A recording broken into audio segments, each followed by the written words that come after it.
Welcome to Launchpad Live, Spokane's Business Connection Show. I'm Monique Cotton. And I'm Bill Kalivas. Today we are talking about two of my favorite topics, science and technology. Now, I may not have passed them in high school, but I still love them. Take a guess who wrote that. I don't know where that came from. Technology and science are changing the way that we live and work in the Spokane region, and today we're talking about those very things and two programs that will really change the way you think about science and technology. We'll talk about that and much more right now on Launchpad Live.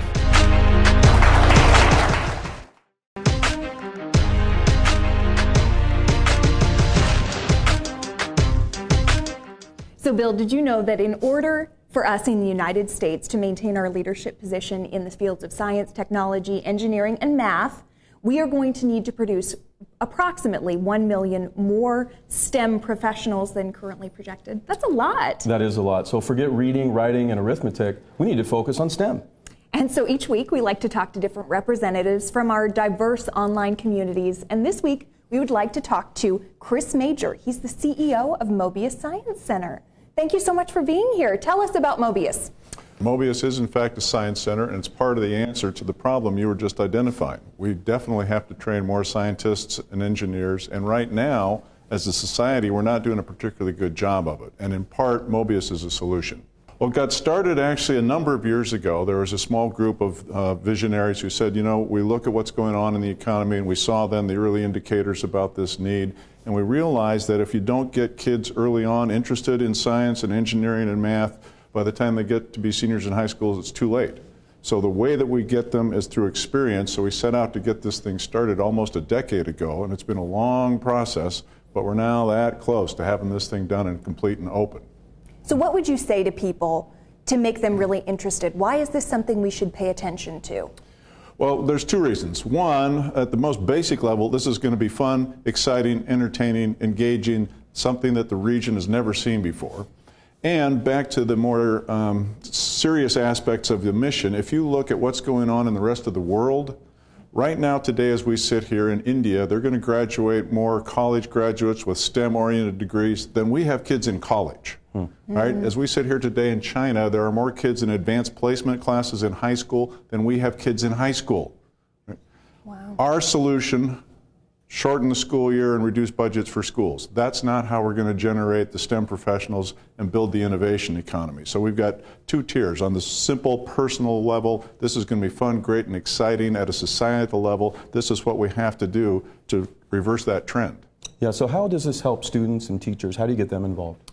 Well, we get them involved because, of course, students are going to want to come here because it's exciting, because unfortunately what they're doing in schools is we're trying to learn science out of textbooks, which is why neither you or I were actually very good at it. Right? Thanks, Monique. Yeah. Anyway. We talked a little bit Word before. spread. Right. Right? And then we're going to be offering classes here. We're going to do work for teacher training. We're going to work with them to help support all their STEM standards by providing the experiential aspects that the schools simply don't have the resources to do.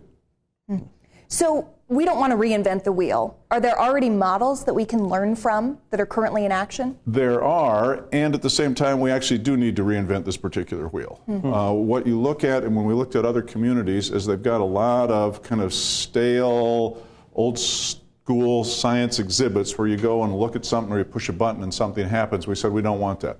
We want our kids to be engaged, and that means they've got to have tactile interaction with things. So there's nothing out here where you just push a button and something happens.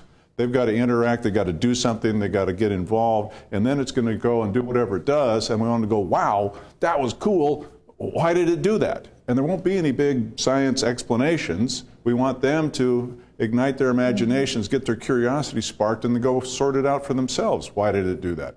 We'll have resources around where they can do that, but the point is to get them involved in their own learning instead of being passive consumers of it. So not give them the answer right away. They have to dig a little bit Exactly. for it. Yeah, that's outstanding. So can you talk a little bit about the fundraising efforts and sort of where the funding comes from and how things stand with that? Mobius is a $12 million project, and it has taken a very long time to get this all done. We're that close. We're about $500,000 short of what we need to get it open.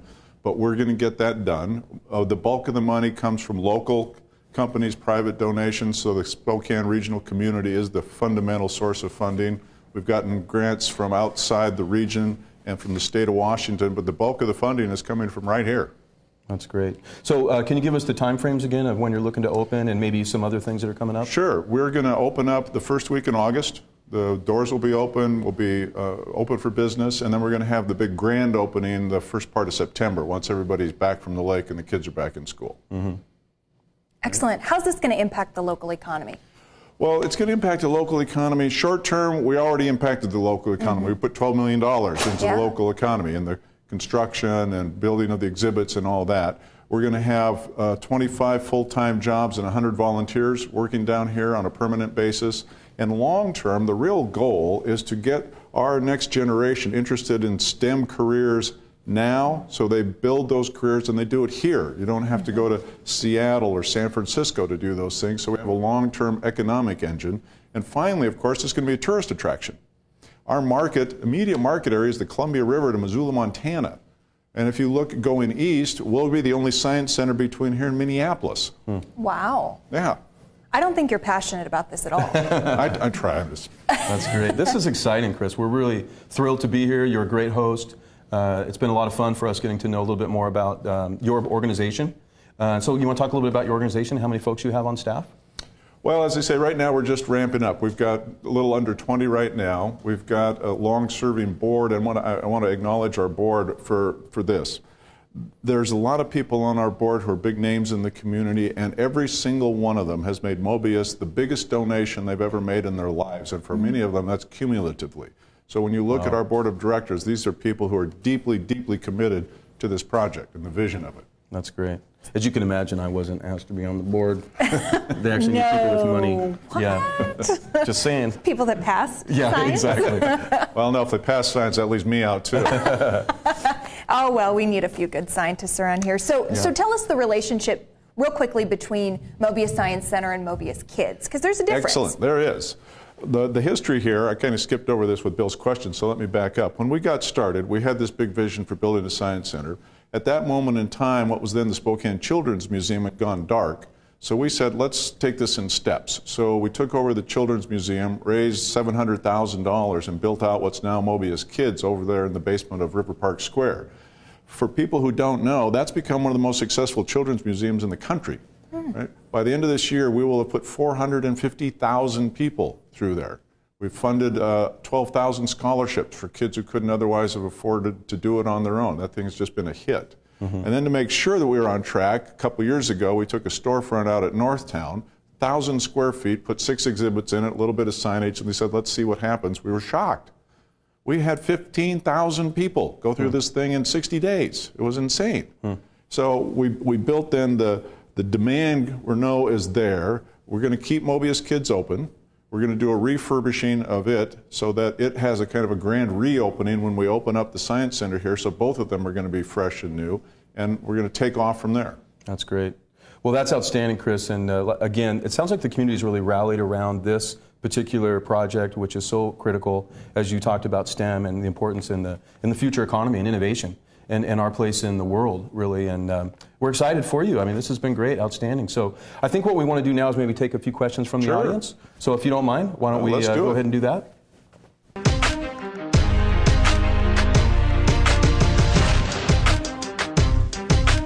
How can people contribute to Mobius to ensure that you raise that last $500,000 that you need to raise? Short answer is write us a check.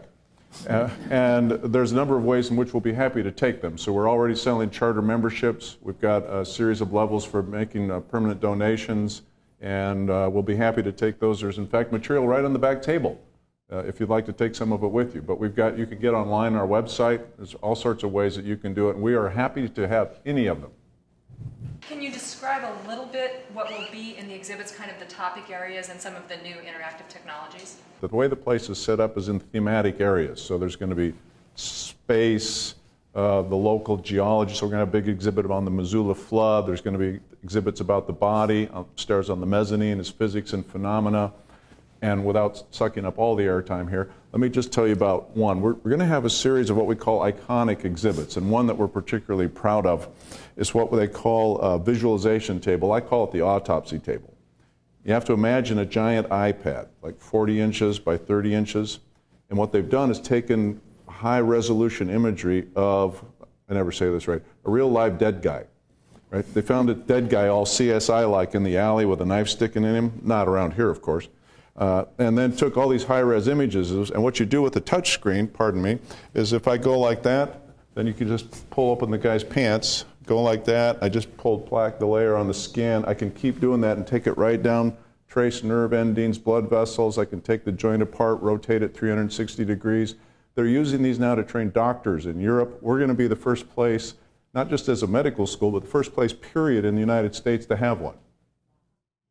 More like a modern version of the old game we used to play called Doctor. Exactly. It's like that. You know, all the excitement of a dissection without any of the gore. Yeah. Take out wrenched ankle. Yeah. It looks like a wrench. Exactly. That's outstanding. Any other questions? Tech robotics. Will you be having robotics? Oh, yeah. Absolutely. We're going to have, it's going to sound funny, but a robot bar out here. So the local provider Mind's Eyes, we're going to set up a whole series of kits, and kids will be able to come in, put together robots, run them across the floors, do competitions.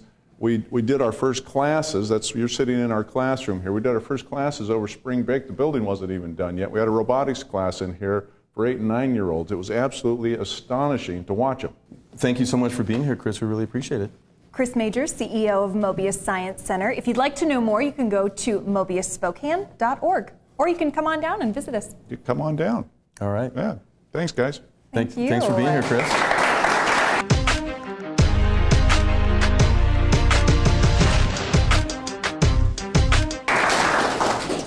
And now we're very pleased to welcome representatives from the Spokane STEM Network. With us today we have Brian Pitcher, Chancellor of WSU Spokane. Welcome, Brian. My pleasure. We also have Shelley O'Quinn. She's Director of Education and Workforce from Greater Spokane Incorporated. Welcome, Shelley. Happy to be here. All right, I have to ask the silly question that's probably on everybody's mind. What is STEM? Brian, you want to start? I'll start. STEM is an innovation in education. The letters stand for science, technology, engineering, math, but it's more than science and technology and engineering math courses. It's interdisciplinary, hands-on, team-oriented, action-based education that includes entrepreneurship, innovation, creative thinking, design thinking. It's an innovation in how we learn. That's great. So basically it's just science, technology, engineering, and math. Not just. Not just. It's how they fit together. Okay, perfect. And how you solve life's problems and how you use your learning skills to research and improve the world, solve problems, using those tools. Excellent. Okay. So why is STEM something we should pay attention to, Shelley? I think as Chris Major mentioned in his interview about Mobius, he gave you that big picture. We have, you mentioned we have 1 million jobs that are going to be created in the STEM field. They're going to go unfilled by 2018. You bring that to Washington State. Why do we care about STEM? We have 5,000 jobs that are projected to be unfilled in the next 5 years, all related to STEM. So it relates back to the economy, it relates back to jobs. Economy, jobs. Innovation. Innovation, what we need for our local community, our state to be competitive as a nation. That's great.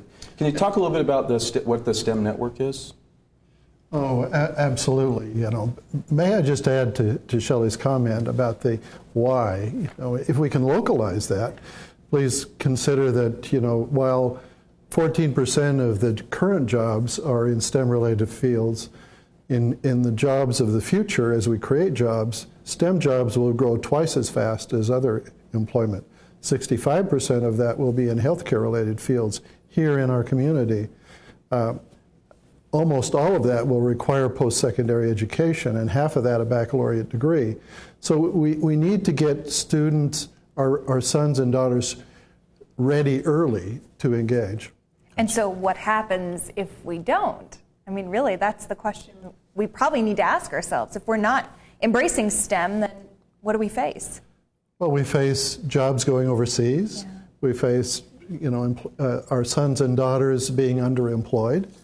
And this is all about creating employment opportunity, industry growth, economic well-being, community well-being for Washington, for the Northwest, for the United States of America. Can you talk a little bit about what's already happening around Spokane with STEM, Shelley? Sure.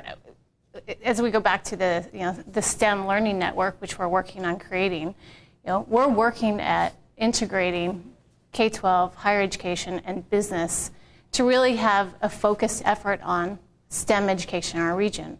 We have all these great programs going on. We have FIRST Robotics, the new Meade STEM Academy, the new Valley Tech School that's being developed, Mesa. You can list a whole list of activities, programs, projects, but they're not coordinated. We need to bring all of them together, working towards the same common goal so that we can develop that workforce that we need for our future as a region. So as we're really working on coordinating this effort, are there other models that we can look to kind of base our model off of? Right? We're not the first in the country to do this. With support from Washington STEM, a business organization that's investing in STEM throughout the state, we've had the opportunity to visit STEM networks in Ohio and North Carolina. I mean, you're going to find them in Massachusetts and California and Oregon. We have an opportunity, we believe, to do it really better here in the state and better here because of our experience with partnering school district to school district, higher education. We already work together. We work with business, Greater Spokane Incorporated. We're working with the YW and YMCA and Girl Scouts, and Mobius, is a terrific opportunity to leverage. So it's bringing all of these assets in a complementary way to give all of our sons and daughters an immersion experience in STEM. That's great. So Shelley, can you talk a little bit about your role at GSI and how GSI is involved in the Spokane Why STEM? we care? Yeah, exactly. You're right. I get that question a lot. Why do I work so much in education and workforce development? And really, we have, as a business community, we have a need for a future workforce. If you look related specifically to STEM, healthcare is our largest industry. It's a multi-billion-dollar industry that employs over 35,000 people. If you look at manufacturing, we have over 500 manufacturers in Spokane County. Very little known fact, employing over 18,000 people. If you look at the age of those workers, the median age is in the 50s. So they're going to be retiring in the next several years, and we don't have that workforce ready to take over those positions. So there is not only an immediate need, but there's a future need for a STEM workforce to be developed in our community. So as GSI, we want to make sure we're working with our education system so that they are developing the workforce that we need for our community. That's great. So we know that we're collaborating right now. We're working with other organizations in the community to really get this STEM partnered up. So where do we go from here? What's next?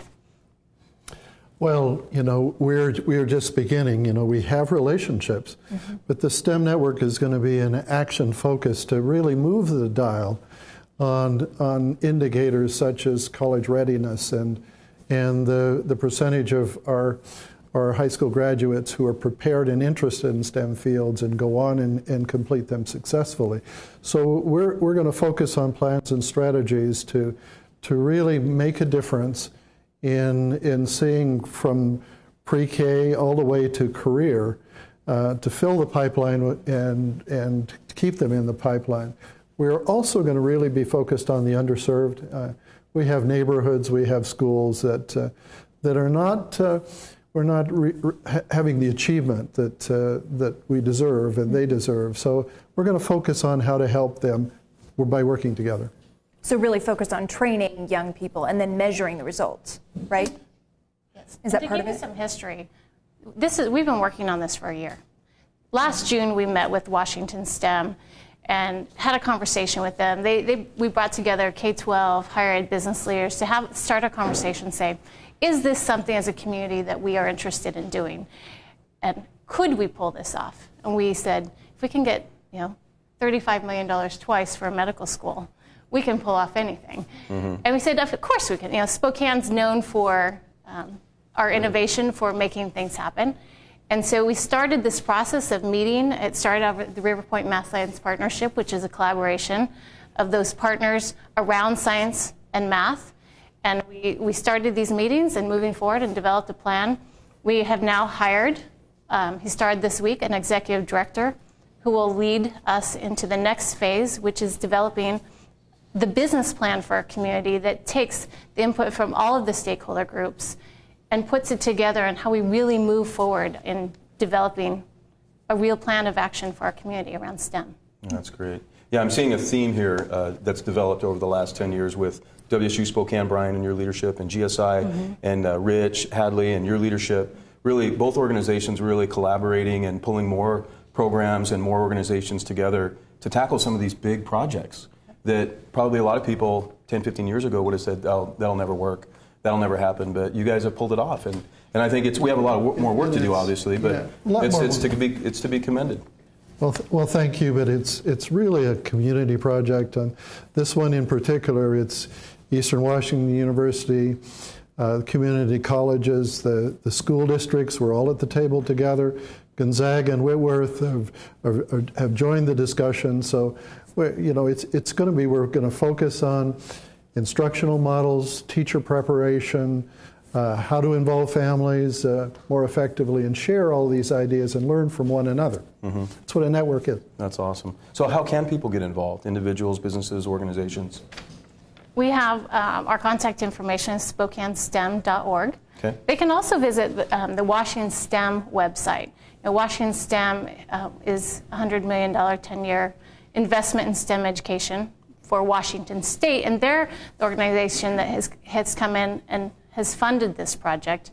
And so if people are interested in learning more about a STEM learning network or about different activities going on around STEM education in the state, they can go visit their website or SpokaneSTEM.org for local information on getting involved. Great. Well, Brian Pitcher and Shelley O'Quinn, thank you so much for being here. Now, here's the ultimate test. Do you think you could get Bill to pass science the second time around? Do you think you could maybe... I'll pass that off to Brian. See, they're already handing it off. Yeah. So what they don't know is it actually used to be a hobby of mine. I used to study endoplasmic reticulum all the time. Oh, right. It was one of my favorite subjects. Of course you did. Yeah. That's the only phrase I remember. I just thought I'd throw that out there. And proteomics. Sounds really sweet. We're not going to be satisfied with any students not being successful, and that's the goal. All right. Even Bill. You can even help me. Even Bill. Well, That's right. learn more, you can visit SpokaneSTEM.org. Thank you so much for being with us. Thank you. Thank you.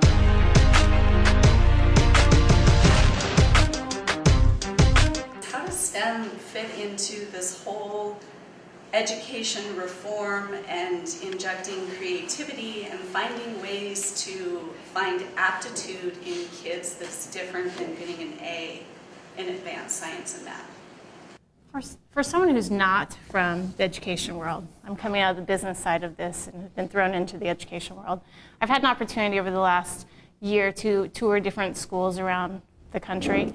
And what I would say is that while we talk STEM, we need to realize that STEM is beyond science, technology, engineering, math, that it's about a way of thinking, it's about investigating, it's about innovation. And in all of the schools that I've seen, what we've realized is that we could continue teaching our students with methodologies, the same fashion we've done for the last 100 years, which is not working. Or we can look at, STEM provides us an opportunity to be innovative in how we do school and how we teach our kids. That brings that hands-on. And I saw STEM in the different schools that we visit. I saw STEM in art, in history, in civics. I saw it in all of it. And so it's really a way of thinking, and it's project-based learning. It's a way of doing school differently that will, I believe, allow our kids to succeed. How teachers become better teachers or different teachers than they are today for the kids who aren't making it through today's curriculum. What does it take to get teachers prepared? Boy, I wish I had all of the answers.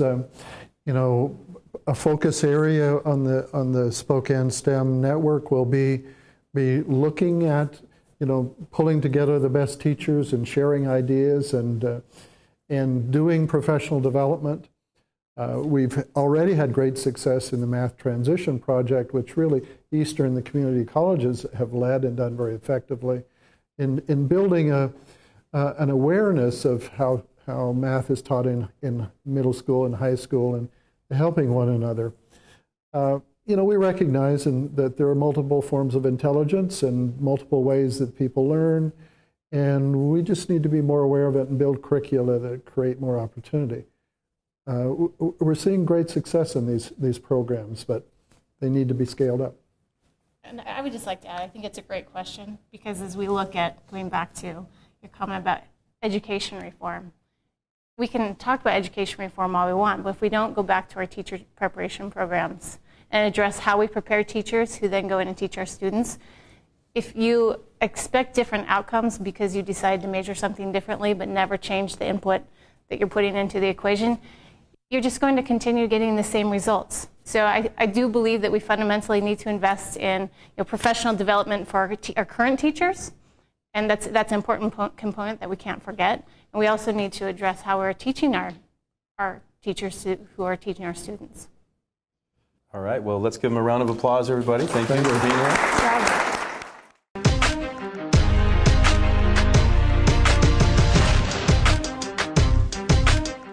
So I'd like to encourage everyone to check out Launchpad Live at launchpadinw.com. And you can also subscribe to our weekly newsletter and learn more about Launchpad events. And you can also learn more about our services and build relationships. Really, you want to check out the local resources. So if you also have comments or feedback regarding the show, or maybe you want me to do something a little more interesting, you can be a guest on the show, or you want to follow us on Twitter, check out launchpadinw.com, and we hope to see you there. Wow, that was quite a mouthful. Thank you for joining us on Launchpad Live. As always, it is our goal to help connect you to the best and the brightest in our business community and inspire you to achieve your personal definition of business success. Thanks for joining us.